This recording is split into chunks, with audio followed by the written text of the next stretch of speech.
I'm down here in sunny Florida with the garage door that doesn't want to close unless I hold down the garage door opener button on the wall. But look, I feel like an idiot for not knowing how stupid simple this fix was. I've heard that some people think this happens when the sun angles just right on your sensors and causes it to think that there's a blockage, and while tangential to the cause, that's not the entire reason. Even if you don't have this issue all the time, fixing this will keep it from happening to you. So my door wouldn't close after I opened it. As soon as I hit the button, the lights on the opener started flashing. If I pull the cover down, I can see the LED lights on this LiftMaster flashing 4 times. That lighting sequence indicates a blockage or misalignment of the sensors. I tried putting this piece of pipe over the sunny end of the sensor to see if it was the sunlight, but it still wouldn't close. The sun wasn't the issue. You see, the way these sensors work is they emit an infrared light beam that's invisible to the naked eye. You can see it when I use a night vision camera, but you cannot see the light as it travels from one side of your garage door to the receiving sensor on the other side without some kind of special equipment. I'll show you an example with cellophane, which causes an infrared glare in the path of the beam. This green LED on the receiving end of the sensor is obfuscated by the light trying to pass through something that may alter the source. When obstructed,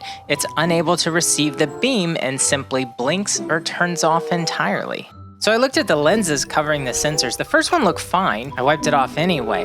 The other side was filthy from rain mixing with dust and splashing up on the sensors when the door was open. You can see the spots on it. A simple wipe with a paper towel and some window cleaner got those lenses clean, but it still wouldn't close. So it turns out I'd accidentally moved the sensor while I was cleaning it. Once I realized I had also misaligned the sensors, you can see after I lined them back up that the green lights are stronger, indicating a good return from the other sensor. So no blockage, even with the sunlight. The door now runs up and down just like it was intended. Check your lenses on your sensors and check for the proper alignment. Those 2 things will likely fix most of your problems.